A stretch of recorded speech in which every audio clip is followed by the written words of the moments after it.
ये पुरातन विद्या बिल्कुल विलुप्त हो गई थी। एक महापुरुष ने बहुत परिश्रम द्वारा, बहुत पुरुषार्थ द्वारा इस खोई हुई विद्या को खोज निकाला और उससे अपना कल्याण साधा, सर्वज्ञता प्राप्त की, बोधि प्राप्त की, मुक्त अवस्था प्राप्त की, वीतराग अवस्था प्राप्त की और फिर करुण चित्त से खूब बांटा, जीवन भर बांटा। और उसके बाद गुरु शिष्य परंपरा द्वारा यह विद्या अपने शुद्ध रूप में भारत का कल्याण करती रही। 4-5 सदियों तक ये कल्याण कर पाई। फिर इसमें सम्मिश्रण होने लगा और धीरे धीरे विलुप्त हो गई, विकृत होती गई, विलुप्त हो गई। सौभाग्य से जहां अनेक पड़ोसी देशों में गई, वहां एक पड़ोसी देश ने इस विद्या को अपने शुद्ध रूप में कायम रखा, उसमें जरा सा सम्मिश्रण नहीं होने दिया। जैसे भारत से प्राप्त हुई थी बस वैसे ही उसे कायम रखा।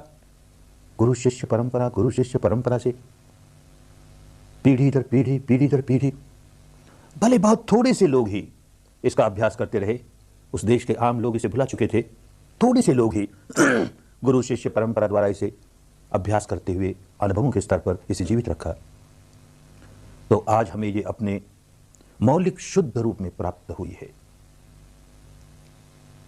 तो भारत की इतनी पुरानी विद्या होते हुए भी आज भारत के लोगों को लगता है कि नई सी विद्या है, ये हम क्या कर रहे हैं, ऐसा क्यों कर रहे हैं। भिन्न भिन्न प्रकार की शंकाओं का जागना स्वाभाविक है। आखिर धर्म की गंगा है, सांप्रदायिकता विहीन धर्म की गंगा है, तो लोग प्यास बुझाने आते हैं।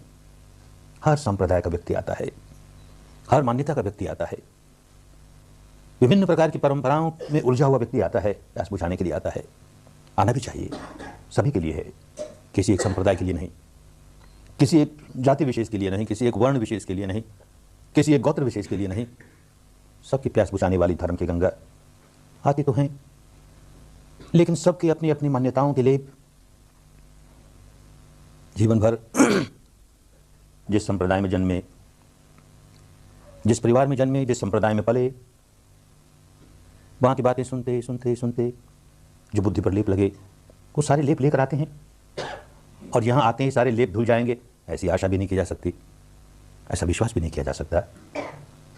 तो इसकी वजह से मन में शंकाएं उठती हैं, ये मैं क्या करने लगा, हमारी परंपरा तो ऐसा नहीं मानती, हमारी दार्शनिक मान्यता तो ये नहीं मानती, वो नहीं मानती। और साधना के नाम पर, ध्यान के नाम पर भी न जाने कितने प्रकार के लेप लगे हुए। कुछ पढ़ा है, ध्यान ऐसे होता है, कुछ सुना है, ध्यान ऐसे किया जाता है, कुछ थोड़ा बहुत किया भी है,